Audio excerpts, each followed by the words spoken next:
Hey guys, turkey season is in full swing right now, and if you are planning on getting after it, make sure to pick up some Meat Eater Phelps turkey calls to stuff into the old turkey vest or into your fanny pack right now. I carry a few different things. I like to use mouth calls, and I like to use pot calls. Mouth calls or diaphragms, I like them because it gives you hand-free calling, meaning when you're working a bird up close, you can have your gun on your knee, finger on the trigger, ready to roll, and still be making turkey sounds. I like pot calls because I just like pot calls. I enjoy calling with a pot call. Whatever direction you go, including a box call, which I don't personally use too much, but they're fun and great, and I started out with them. Yanni, on the other hand, one of my main turkey hunting buddies, he loves box calls. And what's funny is I'll now and then look to him and give him the look that means get out your box call and find us a turkey. So it's not that I don't like him. I just have Yanni use his. Then I don't have to carry it. Go to Phelps Game Calls. Get calls that are made in the USA and get calls that'll get them close. Find yours at phelpsgamecalls.com today. You're listening to the Sportsman's Nation Podcast Network, brought to you by Federal Premium Ammunition and their new centerfire rifle ammunition, Terminal Ascent. Now, the Terminal Ascent has a slipstream polymer tip that helps flatten trajectories and initiates low-velocity expansion at longer ranges.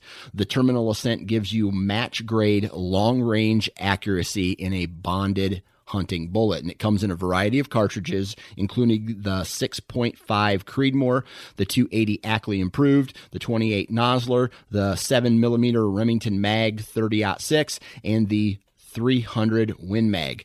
If you want to find more information about the Terminal Ascent, visit federalpremium.com, and while you're there, check out It's Federal Season, the official podcast of Federal Ammunition.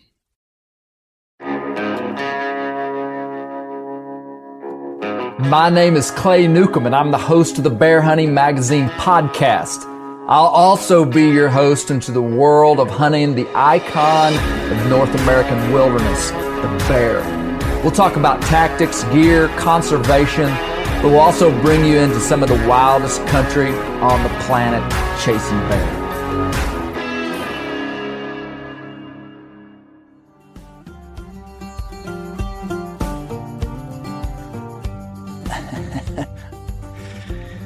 All right, we're at the Bear Hunting Magazine Global Headquarters, and we just settled a pretty significant issue that came up, and I had nothing to do with it, but I had to score a deer for my friend Matt Taylor, who's here, with his son Weston Taylor, also known as the Eagle, and my son Bear is here as well. Matt, tell me just a little bit about what just happened. Yeah, so I've been hunting with the same group of guys for about 25 years, deer hunting, and 19 years ago tomorrow, I killed what we think is the biggest deer our camp, right. Record holder in terms of big buck. And this year, one of my hunting buddies, Cody Chumney, shot a really nice 8-pointer. Opening morning of muzzleloader season, and thought we might have a record breaker. So we needed an impartial third-party official judge to settle it. Weston, were you there when Cody killed that buck? Yeah, I was there at camp. You were there at camp. Did you think it was bigger than your dad's deer? I don't know. It was close. Just when you saw it, what did you think? Were you like, oh, man, this is going to give Dad's buck a run for the money? Sort of, yeah. You kind of thought maybe it would steal your family's honor? I don't know. So when did you kill your buck, Matt, like in 1998 or something? It was 2001. 2001. Yep. So the camp record was killed in 2001. Yep. So you brought Cody's deer over here, and we scored it pretty quick, and I told you, I said, so I scored for Boone and Crockett, but we didn't, we kind of gave like the deer camp version score. Like we didn't, so when you're scoring a deer, guys, Bear would know it, he's seen me do it, but when you're officially scoring a deer, Weston, you mark the baseline of the tines, which, so that means like, so there's the main beam, but then there's the tines, and you have to have a baseline to determine where that tine starts so you can know really how long it is. So usually you put a piece of tape at the base of every tine, and then you lay a wire. I've got a little cable, actually. It's a cable over the top of the main beam, as if you were going to take a saw and cut that tine off flat. So the main beam would just be a main beam with no tines. Like you this envision, this invisible line that would go across there. You would mark it on the tape because you don't want to draw on somebody's deer antlers, so you put masking tape there, right, Bear? Yep. And but we didn't do that because this was a deer camp. This wasn't official. This was like deer camp, which in many ways is more official. Okay. Because there's a little bit of liberty, but Cody's buck was an 8-point. Yeah. Beautiful 8-point. Yeah. Dark racked, heavy horned. Longest tine was like 10.5 inches, I think. Yeah. Which is a tall tine. And real knotty, gnarly bases. Gnarly bases, 16.5 inches wide or so, which is pretty typical of good deer. And it scored like 131 and something, which is a really respectable 8-point, especially for around here on public ground. Yeah, hunting in the mountains. So here's what was wild is that Matt thought for all these years that his deer, which is a 10, which is a mainframe 10-point with a split brow tine, so it's an 11-point. Yep. You thought it scored one would. I had it at 132.5 for So you years. have that written on the back of the mount from 2001. Yeah. My rough measurements back then. From who knows where we got the information on how to measure it. Yeah.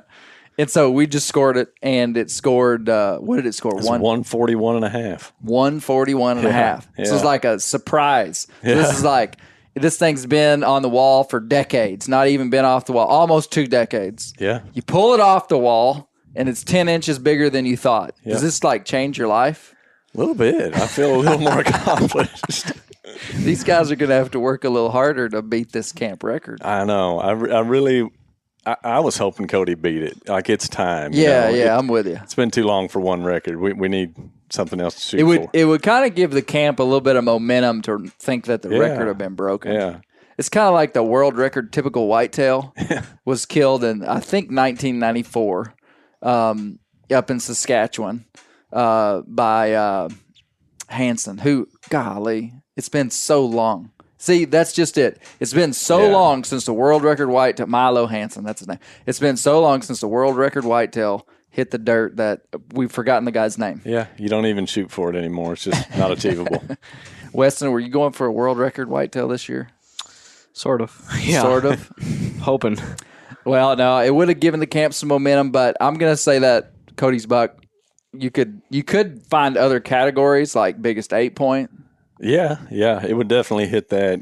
We've had some good deer over the years. In fact, my oldest son Jackson killed a big 8-point 4 years ago that I would say it was maybe just under Cody's. But really, we get a decent one every year. Yeah. Well, hey, so what we're going to do on this podcast is I want to get around to butchering a bear, how to process and butcher a bear, and all the different things that we can do with bear meat and bear fat. And Matt this year just got finished butchering one, killed a bear. We're going to talk about that. But I've got Weston and Bear and Matt in here because all of you guys have had an incredible season. I have not. So, Weston, you second day of muzzleloader season killed the biggest buck of your life. Is that right? Yes. Were you excited about that? Yeah, very. Public land? Yeah. Briefly tell me the story. So I was sitting on the ground. He dropped me off about 4 o'clock. In the afternoon? Yeah. Yeah. And this was after he shot a doe that morning. Okay, that's right. You killed one that morning. Yeah. And I settled down about 5 o'clock. This deer comes coming down. You could hear him coming.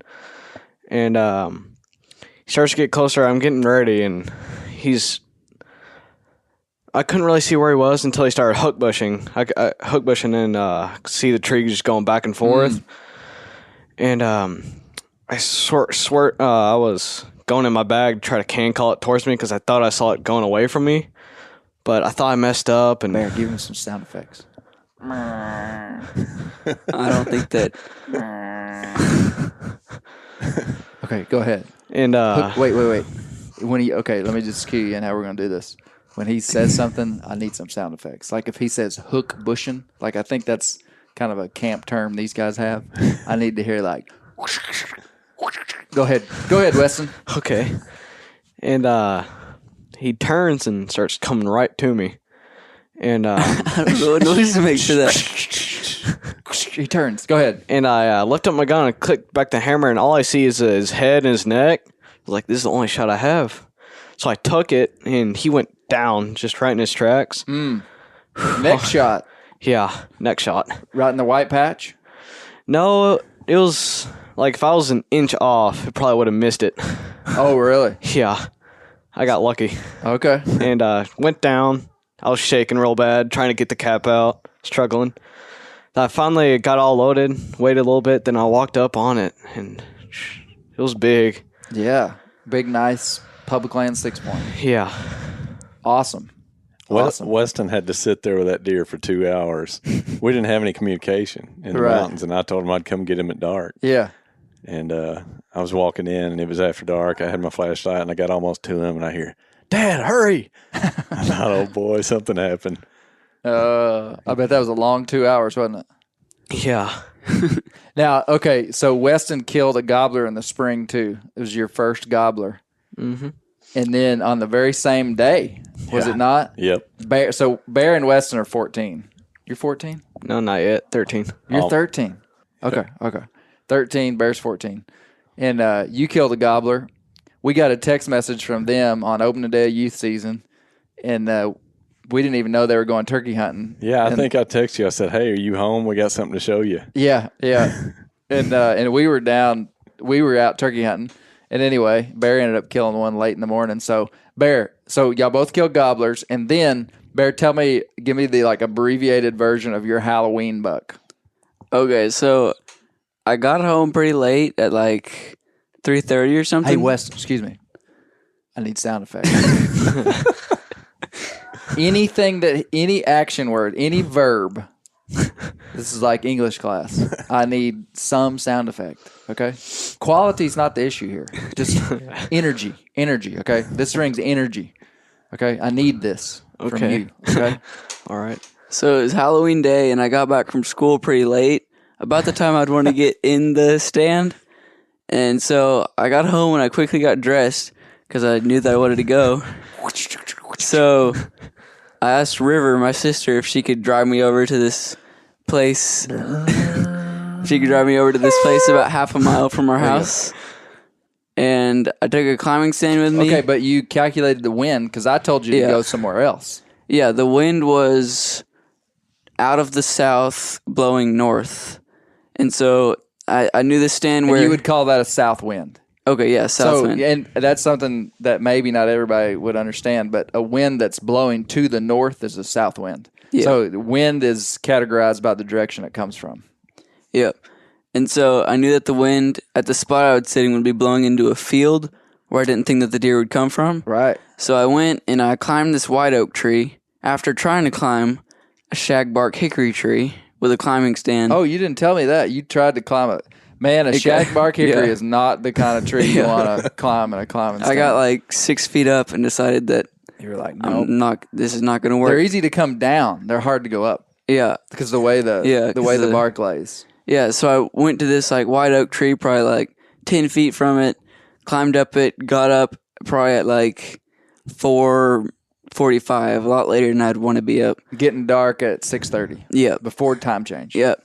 And so I waited about 15 minutes before I started calling. I would do an ester spleet, and then I would do like a tending grunt, like where wow. We need to hear this, man. Where like it'd be like a couple of deep grunts. Just do it with your mouth. Like a meow, like the ester spleet, and then like a mer. Okay, so the ester spleet would be like a long, higher pitched bleat that ends with a little crescendo. Yeah. And then well said. Yeah, and then a tending grunt is like a deeper grunt, and it's kind of like that there's like a buck tending a doe, basically. And then so I was doing that like when they're doing that. Weston, have you ever heard a buck grunt in the woods? No.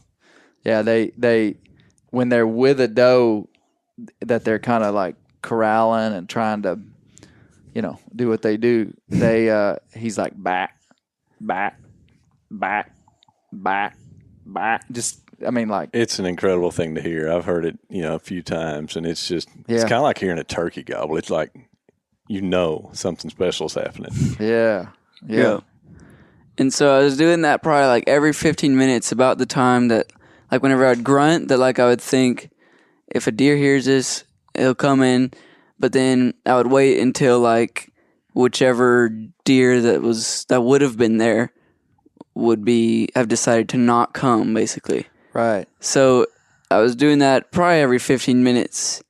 And at about 5:30, almost exactly, I did that. And about 45 seconds later, I see a rack of like a bigger rack than anything that I've ever shot coming down the hill. And he was just coming straight towards me, and he was grunting. Every time he'd take a step, he'd go, "Murt, really? Murt," yeah.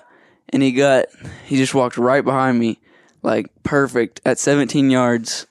And I drew back, I grunt stopped him, shot, I hit him a little high, so he just dropped, and then, I shot him and dropped him, yep, with a bow.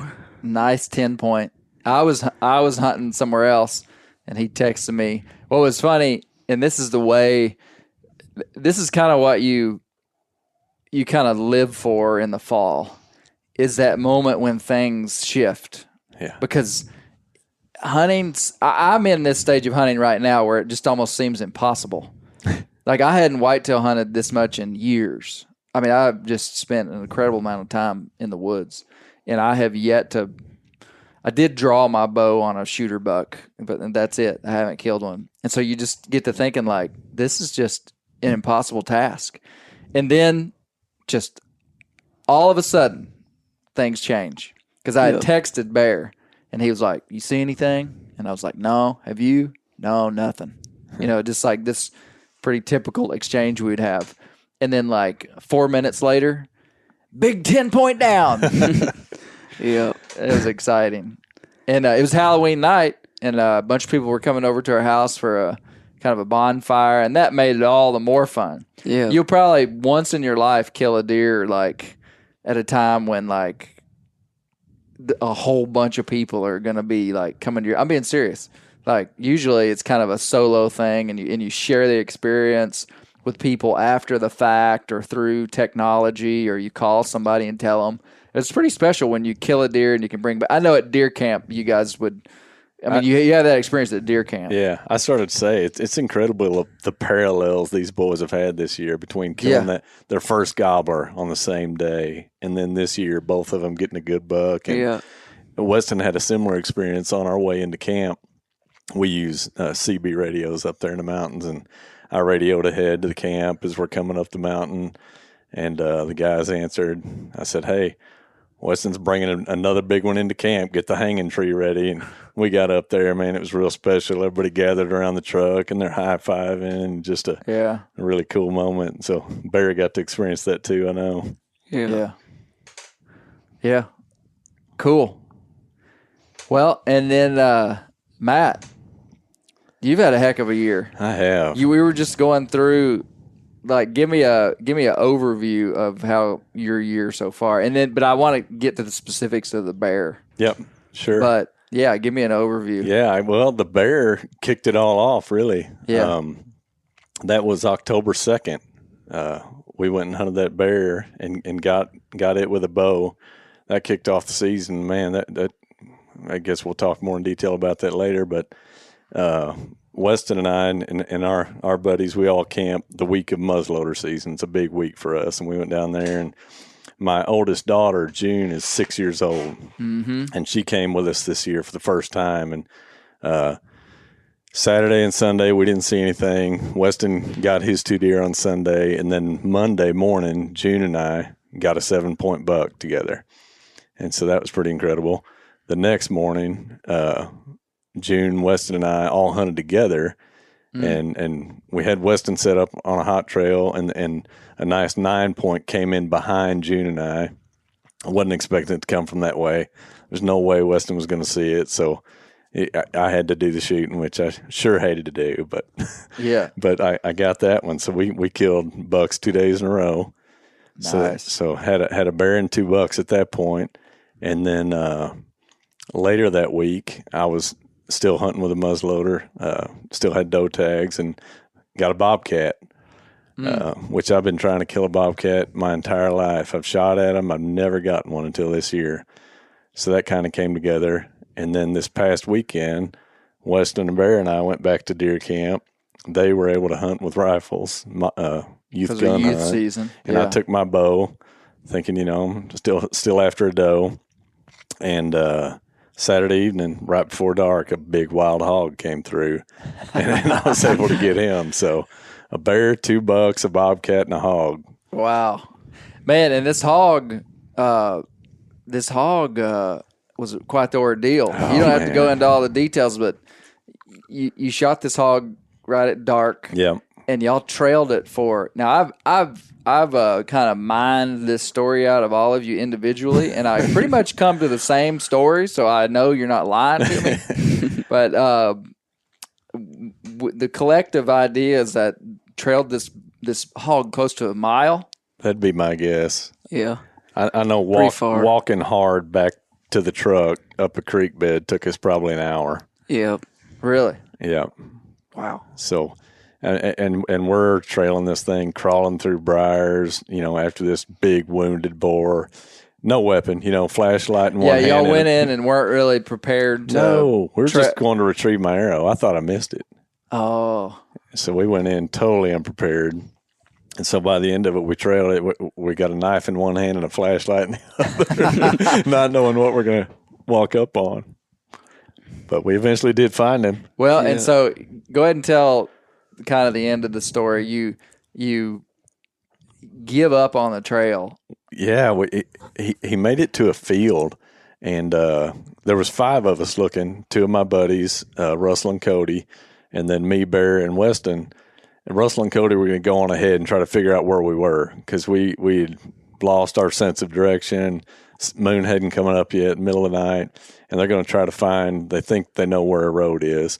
So they leave us, and we lost blood trail after a while. And I'm like, boys, that's it. I said, all for none, man. We're just going to have to go and try to find those guys and get out of here. We take about, 10 or 15 steps, Weston? Yeah. And I hear, and I shine the light over, and we are, 10 feet from this boar? Really close. I mean, he's right there and standing up. Like he's, Yeah. oh, man, that shook us up pretty good. But he was almost expired. Like he didn't charge us or anything. So we again didn't have a weapon other than a knife, and none of us were brave enough to dive in on him. So we had to Not leave even him. Weston. No, can you believe it? Wow. Well, I'll say that's a pretty. Wild boars are. They're not just stereotyped to be aggressive. I mean, they really are aggressive. Yeah. So I mean, it's pretty unusual, I would say, if he had enough life to be standing there. Yeah. That he didn't at least take a run at you. Could have been dangerous. He was chomping his jaws at us. And this is not a small hog. This is a big hog. I would say over 300 pounds. And big tusks. Big tusk, yeah, probably 2.5 inches long. Yeah. Yeah, he was big. Well, man, that's quite the Arkansas slam right there. Yeah. To get a wild hog, buck, and a bear. Weston killed a turkey. So the family slam. Our best year ever for sure. Yeah. Well, that's pretty cool. That is pretty cool. Well, Matt, so let's talk about our bear hunt. Yeah. I wasn't planning on inviting you. I wasn't either. I was working that day. Yeah. No, I kind of felt like this would happen. Is that so? The first weekend, all the kids hunted, and I was saving my tag to kill a bear in the mountains. This is the short version. I was saving. I didn't plan to kill a bear over bait, even though we were baiting bears and had bears on bait. Yeah. So after the first weekend ended, and the kids went home, and that meant it's my turn to hunt. I went into the mountains and checked a bunch of spots that if I was going to kill a bear in the mountains without bait, this is where it was going to happen. And I quickly saw that it was going to be real tough. Yeah. Just because the mass crop was scattered. It was not a dry year. There was many factors that made bear hunting in the mountains tough for the way that I hunt and the places that I hunt.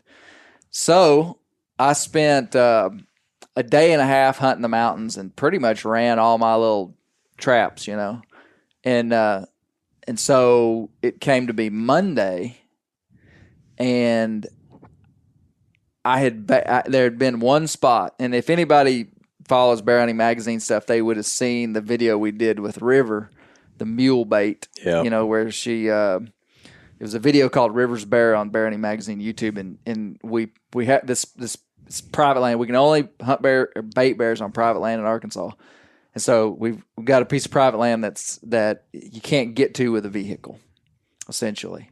So we have to pack in bait on mules. Well, I had neglected that bait this year, Matt. I probably told you this. I baited that thing like 3 days before season, only one time. Yeah. Because I didn't intend to hunt it, because it's so hard to get to. And where we hunt with James Lawrence, and that's where we dedicated our whole weekend, and our whole bear camp was in his part of the world. And so I wasn't even gonna hunt the mule bait, but I just couldn't stand not baiting it. So I had gone in there one time and baited, and hadn't even gone back to check it. Yeah.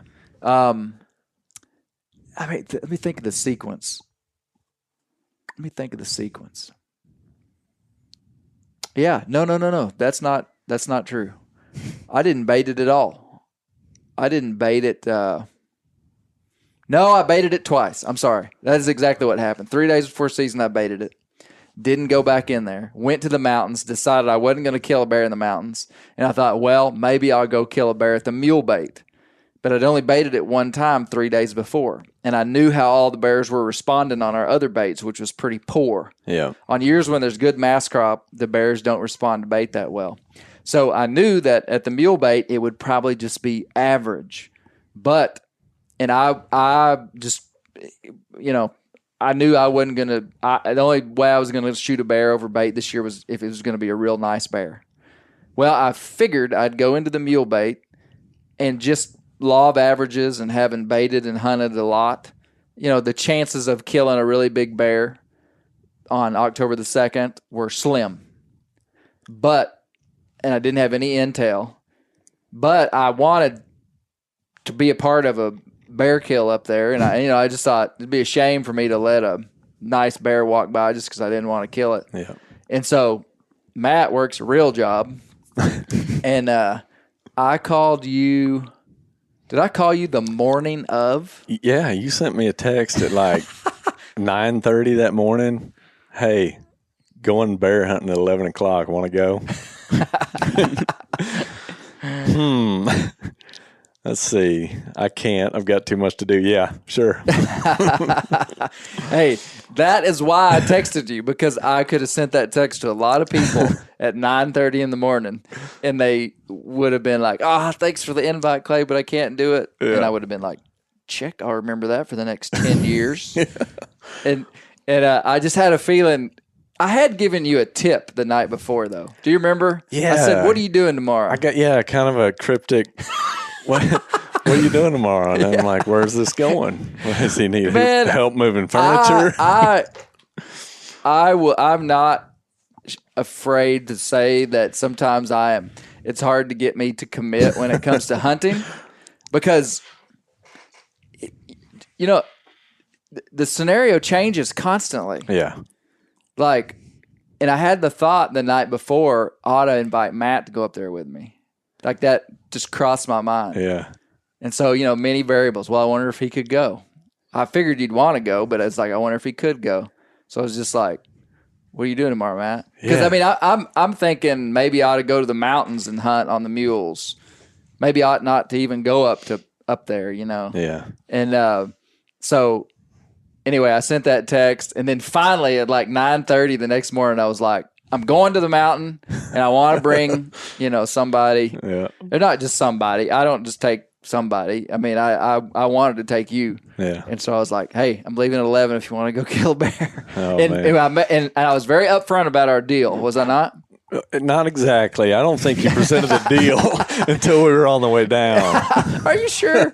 No, I don't remember it. Because I said, I mean, I feel like this is what happened. I feel like I said, Matt, if there's a big bear, I'm going to shoot it because that's just what I said. But if there's a bear that I don't want to shoot, or if a bear that I don't want to shoot comes in first, I just felt like there was going to be, it wasn't just going to be one big bear coming in there. Yeah. It's going to be.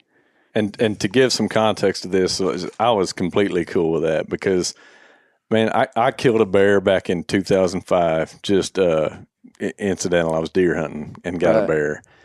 And I hunt a lot, especially deer hunting and in bear country. Like my son Jackson killed a bear 4 years ago, just, while we were deer hunting. They're up there, but I haven't seen a bear in 15 years. And so when you said, if it's one I don't want to shoot, you can shoot it. Like, that's fine with me, man. Any bear, right? Yeah. Because I'm fascinated by bears. I wanted another bear and you just don't see them. I think I've heard you call them black ghosts. They literally are. Yeah.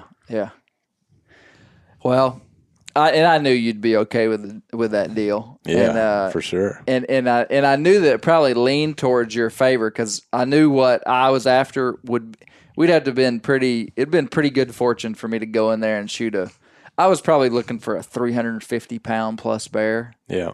And so we have to load up 2 mules. We drive down there, saddle up the mules. I'd say, we left at 11, and we were up on the mountain hunting by about 3 o'clock. I think so, yeah. About 3 o'clock, we were in the stands. So we rode up the mountain, and the way we hunt that place is we tie mule. Bears never hunted up there with me. Have you? You hadn't hunted up there with me. At the bait? Yeah, not at the bait. Yeah, no. Yeah, so we get about a quarter mile from the bait and just tie the mules up. You better tie them up good or they'll get away and run to the bottom of the mountain. That's happened before. So we just park them, leave and go hunt. And so that's what we did. And I checked the camera as soon as we got there. And there was a bear coming in there that I would have shot. But it was real weird because there were hardly any daytime photos. Yeah. There were actually only 2 bears on camera, and both of them were what appeared to me in quick analysis on the phone was large adult males. Both of them probably over 300 pounds. That's what I analyzed. So it's like, okay, there's 2 good bears, but they weren't coming in daylight, which is odd because no human pressure up there. These bears aren't being hunted. Like, see, you often think about animals going nocturnal, like thinking, oh, well, they know hunting season's around. They know they're being pressured. They're trying to, protect themselves from human predation. I don't necessarily think I think that can be true, but even with these places that are totally unmolested, these big animals just feed at night sometimes. And I think it has to do with lunar cycles. I think it has to do with photo period, how there's some mystery with animal movement, nocturnal and daylight movement that is a hard riddle to solve. But these bears had not been coming in the daytime to this bait, so I was discouraged by that. And typically with a bear bait, as you're analyzing photos, I mean it's kind of common sense, but if there had been a daylight bear there the day before in the evening, I would have been like, there's a pretty good chance he'll be back. Yeah, you didn't seem very optimistic after you looked at the pictures. Like you gave me the impression like we're probably not going to see one. Yeah, and I don't know. I kept my optimism just being there. I'd never been around bear bait before, so that experience was new. And I think I told you, I said, if we just see a bear, like this is a huge win for me. You know? Yeah. Well, and then we said, I remember sitting there. So I had one stand up in the tree, and it was just a lock-on stand. So you sat in the lock-on stand, and I sat in my saddle. I just tied my tree saddle right beside you. And I said, this bait has been out for such a short amount of time. It's possible that new bears could be finding this bait for the first time, because this was an established bait. Right. Like it had been used for a couple of years. So, and used extensively. A lot of bears were hitting it. So I knew that a pretty large number of bears knew where this bait was, and they key in on food sources at time-specific points. You know, like bears have. I've read some research where bears have an incredible memory for where food source is, like down to like a specific tree on a mountain. Wow. You know, that is highly productive, or a berry patch in a certain place. So they have these vast home ranges, and they have big brains. They're omnivores. They can see color. Their ability to categorize and remember food source is what makes them so successful. So like a bait site, they hit it one time, they remember that for the rest of their life. They're not ever going to be like, where was that place when I was a cub where mama took us? It's like, phew, they hone in on it. Yeah. Have y'all heard me tell the story of this didn't happen to me, but it happened to some guys that really taught me how to bait bears, the Beesons. Some friends of mine here in Arkansas, Will and Adam Beeson, they were early when I started baiting bears, they were real. They gave me a lot of good info. But they had trail cameras up. They had a really established great bait site. And they had trail cameras up. And for whatever reason, they had cameras up before they put out bait. And I don't know if it was a camera that they left up the whole year and the batteries lasted that long, or if it was intentional. But basically, every year, their whole strategy was like clockwork. Put out the bait 10 days before season, bait hard for 10 days, as much as the bears would eat, and that's what they did. So, for years, every single, September the 15th, or, back then the opening date was October the 1st. So, September the 20th, let's just say, they would put out bait. September 20th, September, for years. Well, as the season started to change, their dates got off. Like the season then moved up and moved back. Anyway, the bears one time showed up on like September 20th.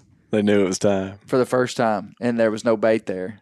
Wow. So they weren't coming in to scent. They were coming in to, this That's is incredible. when this is supposed to be here. Yeah. And Ryan Grebb had stories like that too.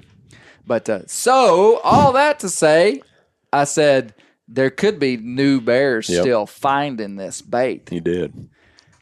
And anyway, at like prime time, the last probably hour of daylight, we hear a large animal. It wasn't like footsteps like Weston heard of his buck coming in. It was just like just a stick pop, a little bit of a shuffle, just light noise. Yeah. But enough to know that's not a squirrel. Exactly, yep. It was like, I remember after probably 10 seconds, like I was 100% convinced it was a bear. Yeah. I wasn't sure what it was. I could hear it. I knew it had to be a large animal, but man, it seemed like it was right there and I couldn't see it. So it's kind of like when you're looking for a deer and it's a squirrel, you can't see it, Yeah. It was like that, but it didn't sound like a squirrel. So finally you saw it. Yeah. And it was right there. It had come probably 20, 25 yards. Yeah, it had come into the open, but the shadows, this black animal that I'm not used to seeing. Yeah. I was overlooking it. Yeah. There was it came out of a pawpaw thicket. I don't know if you remember that, but we were kind of in open woods. I mean, not really open, but for that area, semi-open. But there was a thick pawpaw patch right there, and I just felt like they would come from that direction. Yeah, and we hear some popping. And anyway, I see the bear out there, and I immediately recognized that it's not a bear I had on camera Yeah. because it wasn't big enough. And it ended up being a really nice bear, but I just knew it wasn't that 350 type pound bear that I had seen on camera.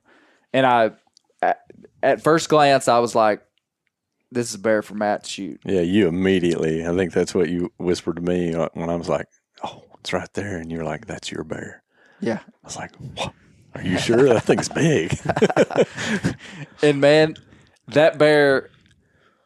So first of all, I had not seen that bear on camera, but really the way that bear acted told me that it had never been to that bait or hadn't been to the bait that year. Yeah. The bait had just been put out. I believe it was that bear's first time into that bait because it took it 15 minutes. Yeah, that was incredible to watch. And I got shaken so bad just because it took so long. It would take one step and then just sniff and look and sniff and look and then finally take another step and just so cautious. Yeah. It was just incredible to watch. Yeah. Yeah. I've rarely seen one come in quite like that. It would pick up its feet like a cat. Yeah. And just set its feet down. I mean, just walked in, almost silent after we saw it. Yeah. And it just eased in. I mean, it took forever. It did. For that thing to walk probably 15 yards. Yeah. To get into range and be broadside. And I think that's the way they approach, a bear bait. Well, any kind of congregated bear feeding area, whether it be a White Oak Ridge that's full of acorns and there's bear sign and bear scent. These bears coming into it, new bears are going to be real cautious. They're afraid of other bears. Well, I remember asking you, I said, why bears don't really have any natural predators? I said, why are they so incredibly cautious? And that's what you said was they don't want to be around other bears. Yeah, I mean, big male bears are cannibals can be. I mean, they'll kill, infanticide, they'll kill cubs. They're highly territorial for the most part. I mean, if you see 2 or 3 bears at a bait site, which is common when you're baiting bears, I mean, they're just tolerating each other. They're not like herding up like deer and going to run off and hang out together. The odd times you'll see pairs of bears is usually sibling bears that are 2 years old and for whatever reason just kind of had a bond that they just hadn't split up yet. But you'll rarely see, other than, like a breeding pair in the spring or something. I mean, bears are solitary animals and they want to be solitary. And any bear is capable of killing any other bear. I mean, they're just super cautious. Yeah. And so this bear just crept in. And finally it got in broadside. I remember one time it's a kind of a fun experience and I've done it before, but never for that extended period of time. But, we were at a super steep angle. Yeah. Like we were only up probably 18 feet off the ground, but the ground sloped off. Yeah. He was down below us. So we were probably 25 feet above this bear, maybe not that high above it, but, and it was the first time I'd sat in this stand because I moved the bait slightly on this property. And so when we got up there, I was like, oh, wow, we're super close. Yeah. So I knew we were going to be shooting like straight down. Yep. And I also knew that is a really tough situation to be in. Shooting a bear is shooting straight down. Yeah. It's easy to wound a bear. It's easy to get a bad shot. So I was watching you like a hawk. And I won't mince words about it. Like guys that have killed, I have seen guys that have killed hundreds, like literally a guy I know real well, a good friend of mine, veteran whitetail hunter, one of the best whitetail hunters I know, probably one of the best whitetail hunters in the country, hunted with me years ago and wounded a bear at like 12 yards. This guy's killed like 300 deer with his bow. Wow. And first bear he'd ever shot at, and just got rattled. Yeah. And just made a bad decision and shot this bear wrong. And I mean, like, he was the last person I had any. Yeah. I mean, this guy's a killer. Yeah. And I put him in a bear stand, and it was just like, dude, just kill a bear. No big deal. Big bear walks in and he gets rattled and just makes a poor decision, wounds this bear. We never find it. So anyway, I don't take anything for granted. You're a veteran hunter, but I was watching you. And man, that bear started to get up even with us where it was almost broadside, but not quite. And I saw your hands start to kind of tighten up on that string. And I remember saying, I don't remember exactly what I said, but I was like, Matt, wait. Yeah, you did. Wait. Because I just really wanted him perfectly broadside or slightly quartering away. Yeah. Didn't want to take any kind of front, any kind of quartering two shot. Yeah. And y'all understand what that means, guys? Quartering two? Okay. Broadside would be a deer bear that his back hips and his front shoulders are equal distance to you. He's like flat, like the face of a barn, like broadside like a barn. If he's quartering to you, it means that his front shoulders are closer to you than his butt. Does that make sense? Like his head would be right here. If he's quartering away, and the whole quartering thing has to do, it has to do with the angle. Like if this were a compass, like if we had a and this is digging into the weeds, but like if we had a compass, 180 degrees would be like in front of you, like quartering would be like 25%. Yeah. So it has to do with the angle, like if it was on a compass. Okay. But quartering away, Weston, would be if his butt was closer to you than his shoulders. And that's a much better shot because you can slip a bullet or an arrow in, and the forward movement of the bullet is going to carry it into the vitals. If he's quartering to you, you got to shoot through the front shoulders anyway. And we've got a compound angle because we're up so high as well. That's so right. we've got to account for that too. And that's the hardest part of it. Yeah. So anyway, the bear's probably 8 yards from the base of the tree. Yeah, it's Was it close. not? Yeah. And we're probably 25 feet above the bear. So, I mean, we're just shooting straight down on it. Yeah. But he finally gets broadside and beyond. Because once he gets broadside, and we were kind of like, okay. And there was a little bit of brush. At the perfect broadside moment, there was Right. a little bit of brush there. I had to let him get a little further, so he was slightly quartering away. Yeah. But, man, to be that patient, I was glad you told me to wait because I'm not used to being patient. Like, even deer hunting, like, we don't hunt with any bait ever. Like, I never have moments like that. Most of our Right. shots, like, you see the deer, you better get ready and shoot. They're passing through, Yeah. And so to wait and be that patient was real hard for me. Yeah. But I'm glad I did, and I'm glad it came in that slow because, man, I was shook up. When I first saw that bear, like I said, it's been 15 years since I've seen one in the wild, Yeah. and it just, it's emotional in a way. Yeah. And you get the jitters and the adrenaline, and I had time to breathe a little bit and try to calm myself down before the shot. Yeah.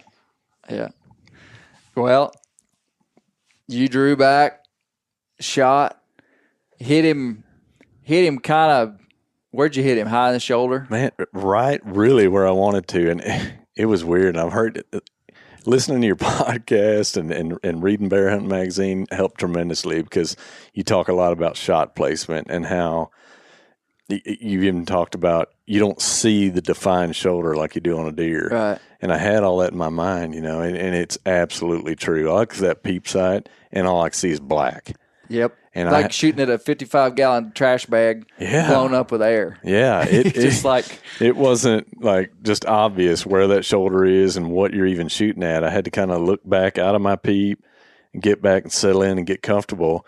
And what I tried to do was hug that front shoulder pretty tight and shoot a little bit high, so thinking the downward trajectory would get down into the vitals. Yes.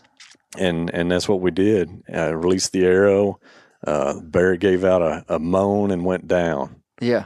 And kind of rolled around, and I think I was grabbing for another arrow when you said put another one in it, and I was already on my way, and we did, and it didn't even get out of sight. Yeah.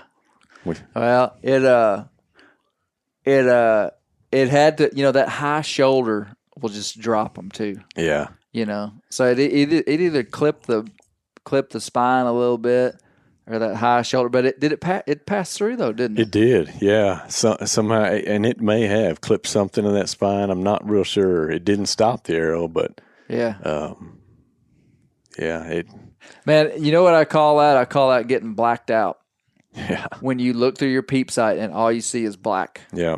And it's pretty common if you're shooting a bear inside of 15 yards, especially if it's a very big bear. And this was a good sized bear. I mean, I think it was easily 250 pounds. Oh, I would say. I remember when we were skinning it. You remember it kind of rolled down the hill, and we had to drag it back up, and barely could. Yeah, it was a fat bear. So I mean, it wasn't a small bear. No. But yeah, I call it getting blacked out. And you did the right thing. And that is not to panic. And I did the same thing kind of the last time that happened to me, is I looked around the peep and then back in the peep and around the peep and back in the peep. Yeah. And finally, you just kind of figure out where you need to aim. Yeah. And you just kind of got to let it go. But that's a tough situation. It is. And it's funny. I had the exact same thing happen with that hog on Saturday evening. I'll be darned. Yeah, you just look up and see black. And Yeah. it was 40 yards. So, and it was losing daylight. So, but yeah, it's tough. It's not like shooting at a deer. Yeah. Very different. Well, and then the fun began because there's no way we would have, I mean, we could have like quartered that bear up and hauled it out ourselves, but that would have been a pretty major ordeal. You mean without the mules? Yeah. Ooh, that wouldn't have been fun. Yeah. And we went back and got the mules, and by this time it's dark, but we know we're gonna have to break the bear down out in the field. Yeah. And went back and got the mules, and it was pretty cool bear. You should have been there because it was Izzy's 5th bear to haul out. So Izzy's my mule, and this is her 5th bear to haul out. And so basically the first 4 bears, she pretty much responded the same way, which was she didn't want that bear on her back. Yeah. I was talking to somebody about it the other day. I think a lot of equine guys try to put an animal on a horse or a mule's back. And I mean, their natural tendency, I mean, like the vast majority of animals are not going to want you to do that. Yeah.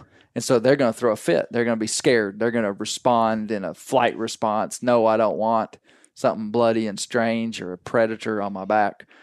But what I'm learning is you can condition them if you handle them right in the field to where they'll gradually just get better and better and better and better. But you can't take no for an answer. I mean, when Izzy first kind of balked at me wanting to put a bear on her, I mean, it was more than balk. I mean, she went nuts. Yeah. But I just was like, well, you don't have a choice, Izzy. I'm going. This bear's going on your back, and eventually I got it on her back, snorting and kicking, and I was afraid that maybe that's just what I was going to be up against, because you do hear the odd story of a mule or a horse that's just totally just doesn't care from the first one, just whatever. That's not the norm. Yeah, but that does happen. And so what I think it happens in the equine world is that those mules kind of get the good reputation of, yep, some will do it and some won't. Just they either will or they won't. But Izzy would have been in the category of the ones that won't. Yep. But, you saw how she acted. I mean. Oh, she didn't fuss at all. What I did, though, after we skinned that bear, I had blood on my hands and smelled like a bear. And when we walked back to her, the first thing I did was I put my hand up and let her smell it, and she kind of snorted a little bit. And then I just pet her and talked to her and just put my hands on her nose. And finally she was just like, oh, we're hauling out a bear. Okay, got it. Walked back in, and she never really balked much at all after that. Yeah. So anyway, I was really thrilled about that. But, hey, the reason that we're having this podcast, though, Matt, is to talk about what you did with that bear. Yeah. So if you kill a bear, so this would have been the second bear that you skinned. What would you tell somebody that would be different than like skinning a deer?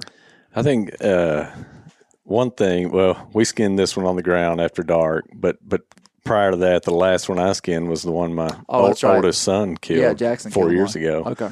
And he killed his in the morning, so we skinned it in daylight at camp and just hung it up like you would a deer. from its hind legs and skin it down. It's different in that you hear about bears being greasy. It gets oily, like on your hands as you're skinning it. Yeah.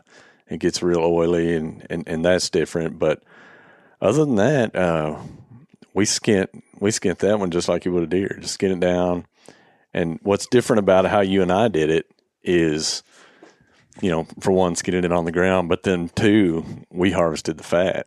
Yeah. Which at that time, I didn't know anything about being able to use the fat for anything, so we just threw it away. Yeah. So we kept all the fat, and then we also, after we skinned it, we just quartered it up, bone in, and we used to do that with deer, and man, it just makes for so much more work in the kitchen for me. I've always processed all my own game, and we found that if you can hang them up, especially, it's so much easier in the field for me to cut the meat off the bone and just bring the meat home. Okay, so you're deboning them in the field. Yeah, while it's hanging, and I never bring the bone in the house. Now, okay, with the bear, it might be different on some parts of it, so you might want to cook it bone in. Right. And we actually did that with part of it. Colby cooked part of his. He made that ossobuco. Yeah. And my wife and I made that recipe at home, and we used a piece. Did you really? Yep. What'd you think of it? I loved it. Really? Yep. Did family like it? Yeah. Melissa liked it? Oh, yeah. Yeah, Weston? we Ossobuco? I don't remember if you ate any of it. I don't think you were there that may night not for have some been reason. home. But our whole family loves wild game. My wife Yeah. cooks a ton of it, and it's just an amazing organic alternative. It adds variety to our diet, and we eat a ton of it. So yeah, my wife doesn't hunt, but she loves to cook it. Yeah. And she does most of the cooking. So, but yeah, the ossobuco we cooked bone in with part of the. How'd you cut it? I cut it with a sawzall. Yeah. The bone. So Ossobuco, the November-December issue of Bear Hunting Magazine, Colby did an article on Ossobuco where you take the shank, which is like the least desirable cut of meat on any animal. Yeah. Like the lower section of the leg on the front quarters. Yeah, full of it's tendon like grind meat. Yeah. I mean, it's sinewy, it's tough, and you slice it like you're slicing a loaf of bread. Leave the bone in, and then Colby cooked it in a what do you cook it in? A Instapot. Instapot. Is that what you did too? It was. In fact, man, that's our go-to for a lot of meals now, and especially wild game meals. It's fast, and it really breaks it down and makes it so tender. It's pretty incredible. Yeah. But yeah, we made that with it. But yeah, what got me on that was you might want to leave some bone in for things like that. Yeah. But other than that, like, I don't like to take bone in the house. It's a lot more work for me breaking it down in the house than it is hanging out in the field. Yeah. And we Hey, talking about bone in, let me just interject this because you guys are a part of it. Do you remember that ham that I cured? Oh, yeah. That y'all ate with us? That was incredible. Now, that was bone in. Yep. Now, and that was the first real – well, I've cured pork hams before. That was actually the first bear ham that I cured. Now, I had smoked bear ham before and just basically had smoked meat that was – Yeah. So when you say the word ham, you're talking about the back leg of the animal. But a cured ham would be like a Christmas ham. Cured ham would be like pink meat. That's characteristic of a cured meat. Usually it's pork that we cure. Well, we cured a bear ham. And we did an article on it in like the July, August, or September issue of Bear Hunting Magazine. Yeah. Man, I overcooked that meat a little bit. Isn't that what we decided? It's been a little while. You said you did, and maybe you did, but man, I thought it was fantastic. Even the next day. Taste was great. Yeah. You sent some home with me, and the next day it was just fantastic. And you just put honey on it, right? Well, I glazed it with honey, but it had a special cure. Yeah. I mean, you do have to get the Instacure. I ordered it off Amazon real easy. You get Instacure, and you do have to follow this recipe, and it's a wet cure. Okay. So you leave it you let it brine for 1 day per pound of the ham. So this was a 9-pound ham, and I think we let it brine for 7 days, maybe 8 days. And it was just right. We brined it, and then we smoked it. And I let it stay on the smoke for like 4 hours and then put it covered in the oven for like another 3 hours or something. So it cooked like a total of like 7 hours. But like that would be a good example of bone-in stuff. But, I just want to say too, just for somebody that listened to this podcast for this thing about like how to butcher a bear, like I always say this, like people are intimidated about killing a bear and butchering it. Like I'm kind of surprised at that because if you know how to skin a deer, it's no different skinning a bear, other than you're going to have to joint out the feet. That's the only thing different than like a whitetail. And I keep going back to Bear Hunting Magazine. You remember all the pictures we took? Yeah. Of jointing out those feet. In the last issue. Yeah, those weren't great pictures because we were hot and it was like my phone was fogging up. But basically, any four-legged animal that has hair, you're going to cut it up the center. You're going to cut down from the wrists, down to the chest, down to the legs, skin the hide off, and it's just got 4 quarters, back straps, and loins and ribs and neck meat. That's all it's got. Yeah, and it complicated it a little bit because I wanted to keep the hide and head. Yeah. And most people that are killing a bear, they're going to do that. Yep. But in the field, we leave the feet in the hide and the head in the hide. So there's no reason to, most of the time the taxidermist takes care of that. But you do just have to get to the wrist joints and what we would call the ankle joints. Yep. And you just got to, it's actually really simple. And I even sometimes it's still, when I get to it, could be a little bit like, dang, this is going to be hard. But basically, if you just slow down and just move those feet, move the feet, and kind of locate where that pivot point is, and then get your knife in there and start poking around, you'll pop that joint, and then be able to cut that foot off, and then you just skin that hide, and then that bear just has 4 quarters, 2 back straps, 2 inner tenderloins, neck meat, and ribs, and fat. Yeah. And you carry it all out. Yeah. If you got a mule, you put it on your mule. If you got 2 13 to 14-year-old boys, you put it in their backpack. That's right. You have them carried off the mountain. Bear, do you remember when I killed Rock Slide and I took you up to get him? Yeah. Bear was with me when I killed that mounted bear. Man, that thing was like skinning a beached whale up on the side of the mountain. We had 6 guys, and we all carried out parts of it. My pack weighed 98 pounds coming off that mountain. What'd yours weigh, Bear? 150? Yep.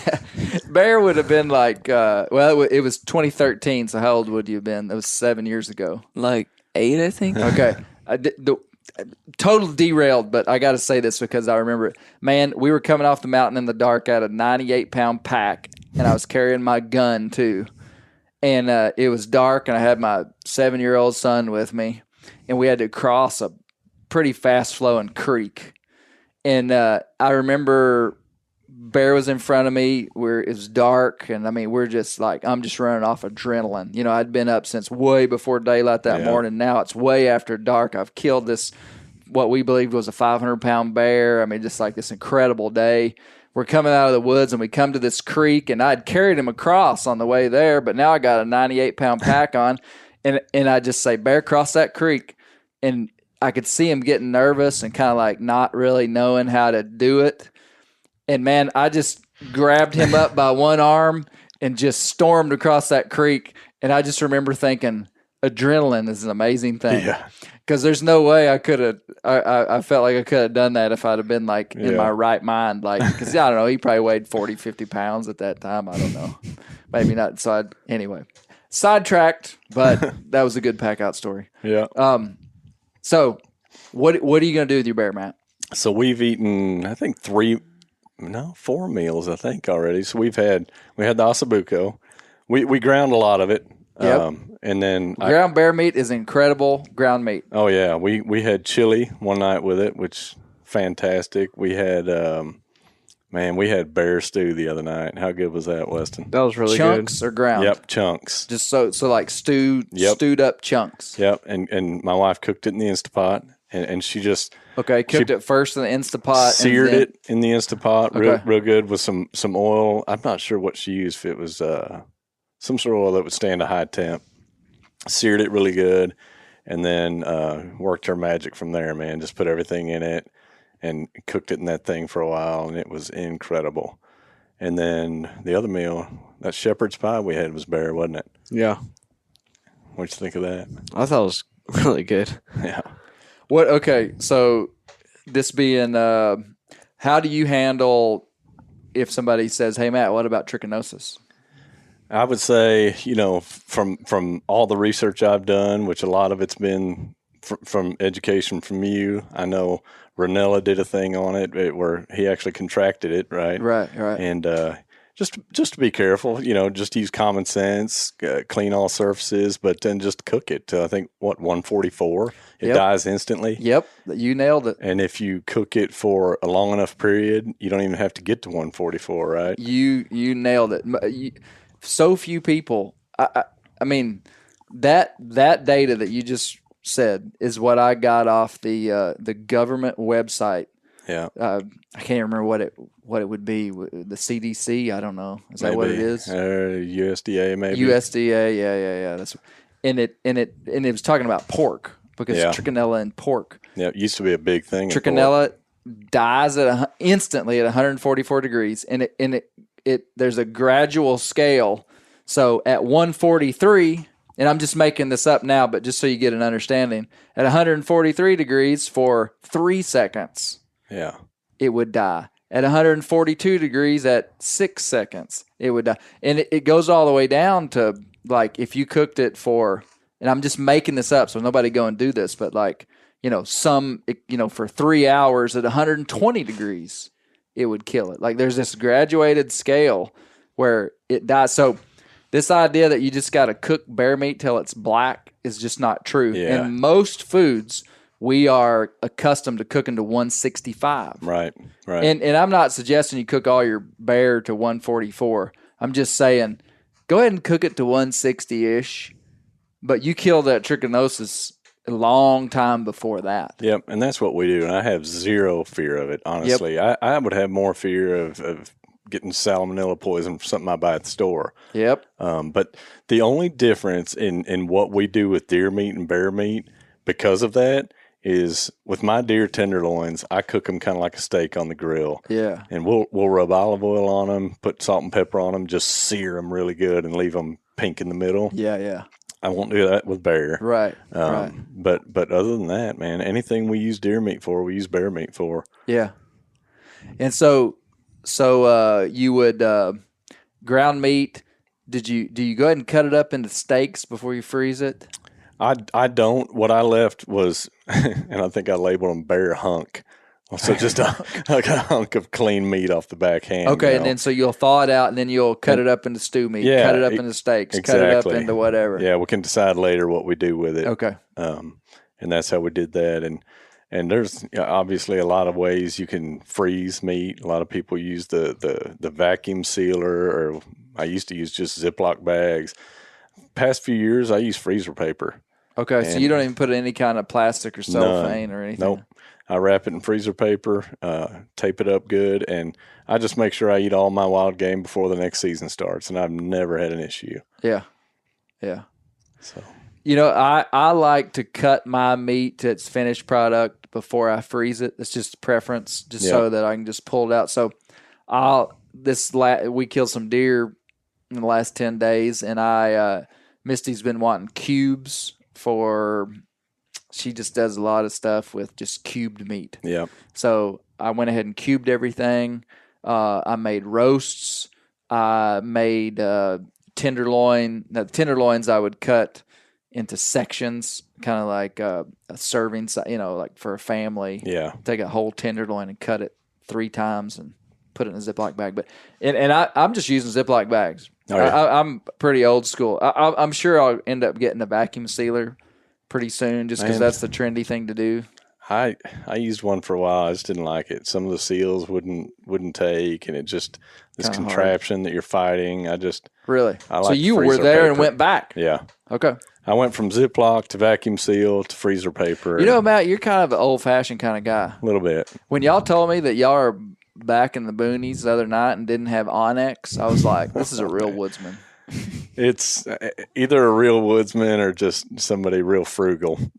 Technologically frugal. Yeah. No, so I was okay. Fat. give me you harvested how many pounds of fat did we get off that bear? I didn't weigh the poundage, but it was a lot, and I didn't. You did some tutorials on it, I think, and I was kind of going based off that, but I didn't really know what I was doing, so I don't know if I did it right or not. But what I did, I didn't freeze it first. I just cubed it up in the house, and then I took it outside into like a turkey fryer. Yep. Threw it in that fire, turned the fire on and walked away. And that was my first mistake, and I'm bad to do that. That's why my wife didn't let me cook. I'll turn it on and leave. But I think I started burning it. By the time I went back out, I had some. You put it all in at one time? I did. Okay. And that might have been a mistake too. But I started burning it a little bit, so I turned my fire down, started stirring it up a little bit, and man, I was expecting like 20 minutes. I cooked it for a long time, like probably over an hour. Really? And it still didn't get it all to melt. Okay. Weston helped me jar it, and we got 13 pint jars out of it. 13 pint jars. And I still had a lot of little cubes that were solid in the pot, but I've found that a pound of bear fat will make about a pint of oil. really. So we probably had about 13 pounds, 15 pounds. I would say if all of it would have rendered down to a liquid, I would have probably had 20 pounds. Yeah, and that's probably about right. Yeah. I bet we got 20 pounds of fat off that bear. Yeah. But man, it was just as brown and clear and beautiful. It was awesome. I mean, it did turn kind of cloudy and white overnight as it cooled down. But yeah, we just poured it in the jars. I put lids on them, and a lot of them actually popped and sealed. Yes. So all you got to do, there's no tricks. I mean, I just use mason jars with sealable lids, just like you would use if you were canning vegetables or something. And I mean, you just pour the oil in while it's hot. I typically let it cool down just a few minutes before I put the lid on, but you can pretty much put the lid on right away. Yeah. And that's it. Yeah. That jar, I have used bear oil, and I've probably said this 100 times on this podcast. I guess I'll keep saying it. I've used bear grease that's set in a windowsill for a year and a half. And it was still usable. I could start to taste kind of a off taste in it at a year and a half. Wow. And it wasn't off-putting. It wasn't soured, but I could be like, yeah, it's kind of old. Yeah. So, man, if you kill a bear, I would say you've for sure got a year of good use. Yeah, and I would absolutely take advantage of it because we probably already used 4 or 5 jars. What are you doing with it? Man, we used it at deer camp. We fried deer meat in it. We fried taters in it. I grease our biscuit pan at deer camp so the biscuits don't stick. It works incredibly well. I'll grease my frying pan at home before I cook eggs. Just rub some in it. They don't stick. It's amazing. I love it. Yeah. I love bear grease, man. Bear grease. Well, it's great for frying fish too. I haven't tried that yet. Yeah. We got to get out and catch some fish, Weston. Just kind of a shallow fry, as Giannis Patella says. About a 1/4 inch. Yeah. A little bit more oil and just flip the fish. But yeah, bear oiled fried potatoes, I don't know that there's anything better. Yeah. I mean, like in terms of, you couldn't have a better oil. And now what they're finding is that the science, the data, the nutritionists are now saying that animal fat is some of the healthiest oil that you can use. Really? So don't feel like you're compromising your health when you're cooking in bear oil. Yeah. So this guy that was on Ranella's podcast the other day, Carnivore MD. What's going on here, guys?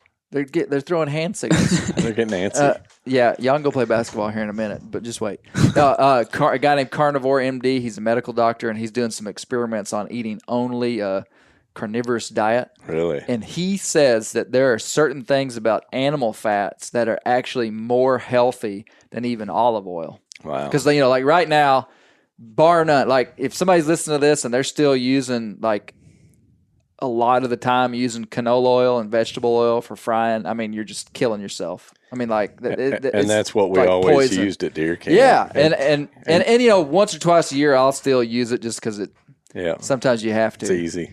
And that's what fast food stuff is fried Yeah. in. So, I mean, it's just like poison to the human body. And it's very different. The end product, like even with the deer meat, it's not as like oily when we use the bear grease. And a lot of that bear grease, I don't know where it goes. It cooks out. Yeah. It's going up in the air or somewhere, but we had to keep adding even to the taters. Yeah. But Well, it's the healthy choice, boys. there you the go. healthy oil. You heard it here. God's oil. Bear grease. Bear grease. Man, I love bear grease. I love it. I love it. One thing I was going to say, we've had podcasts about this, videos about this and stuff, but best practice for rendering bear fat is to grind the fat before you That do it. makes And sense. it's a lot of work to do that. You don't have to. So what I was going to say is like probably a better thing to have done would have been to turn that turkey fryer on lowest heat possible Yeah. and probably not put it all in at once. And you got to stir it a lot at first because those first pieces of fat that hit are going to want to stick and sizzle and burn. And cook it more like gravy. Keep it stirred. Keep it stirring, and once you get a layer of oil at the bottom of it, that kind of like lubricates the rest of it. But when you chunk it up, you'll never utilize all the oil because it'll always just render down to a certain point, and you end up having maybe 20% cracklings. Where that's you what have happened to me. about 20% will be solids, and you can take those solids out and salt them and pepper them and eat them. The dogs loved them. Or put them in Ziploc bags and use them as dog treats for the next year. Hey, I wanted to ask you that. So when I'm skinning a deer and cutting up the meat, you have a lot of waste. You're what'd you call it? Not the tendon, but start with an S. Sinew. Yeah. I never know what to call it, but get a lot of that waste. I always just chunk it up and feed it to my dogs. Yeah. And it'll keep us from buying dog food for a week or two.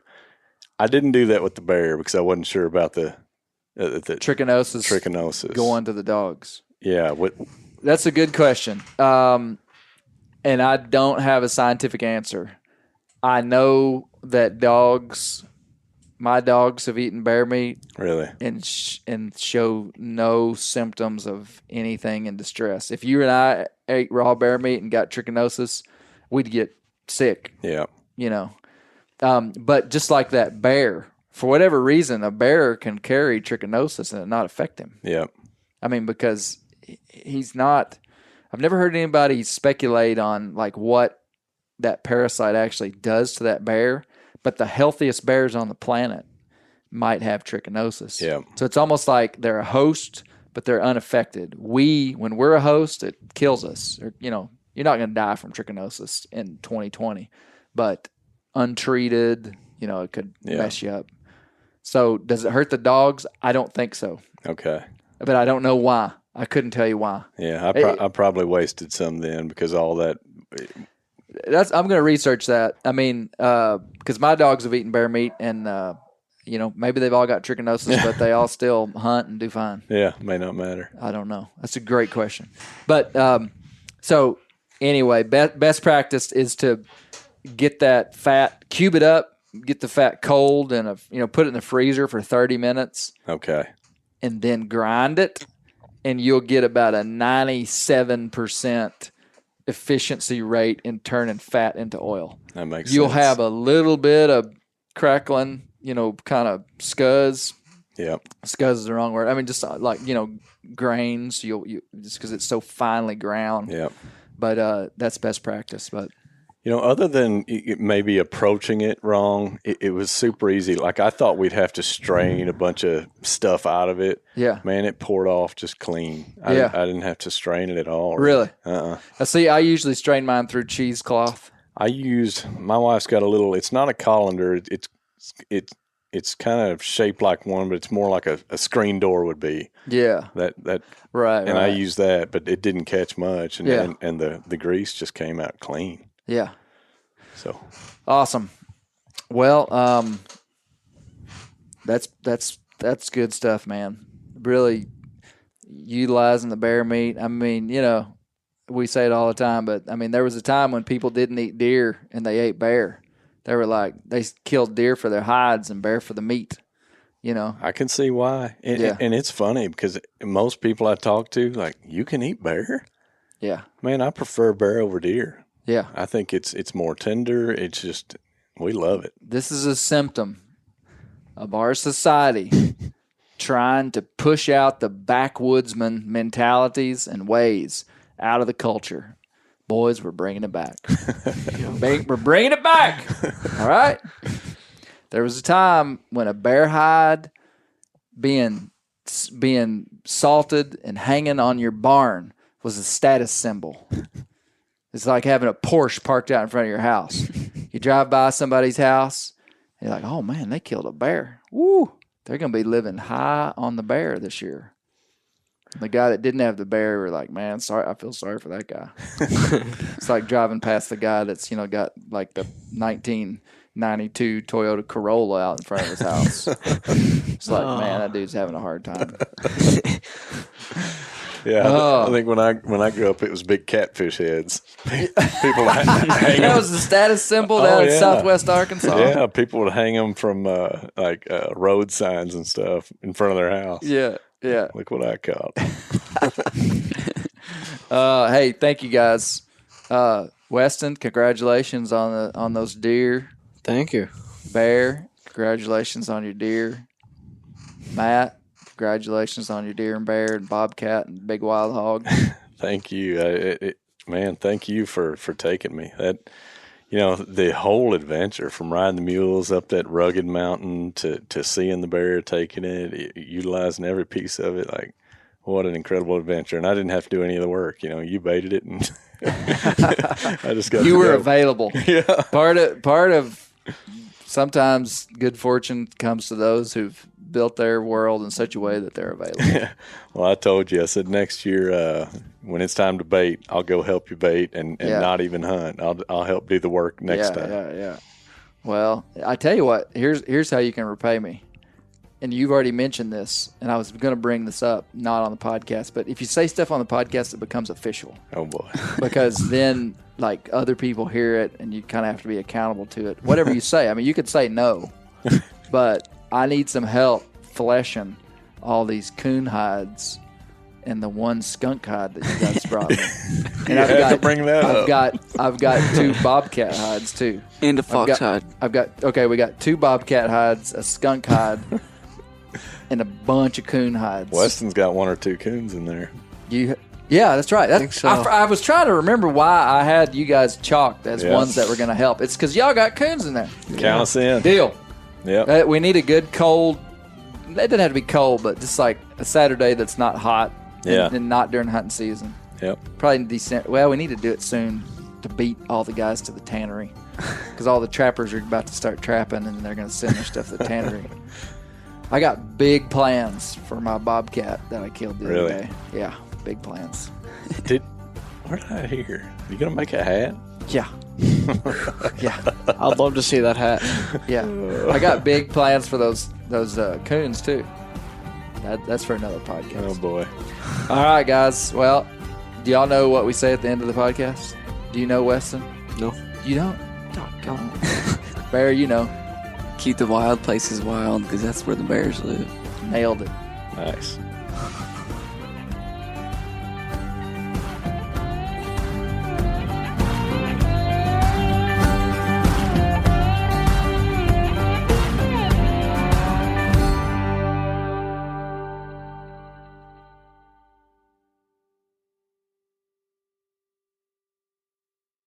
Hey guys, turkey season is in full swing right now, and if you are planning on getting after it, make sure to pick up some Meat Eater Phelps turkey calls to stuff into the old turkey vest or into your fanny pack right now. I carry a few different things. I like to use mouth calls, and I like to use pot calls. Mouth calls or diaphragms, I like them because it gives you hand-free calling, meaning when you're working a bird up close, you can have your gun on your knee, finger on the trigger, ready to roll, and still be making turkey sounds.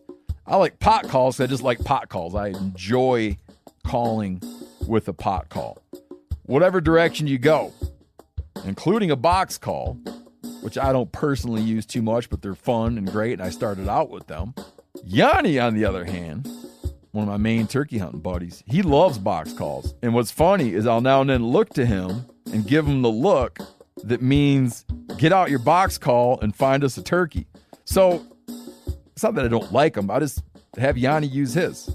Then I don't have to carry it. Go to Phelps Game Calls. Get calls that are made in the USA and get calls that'll get them close. Find yours at phelpsgamecalls.com today.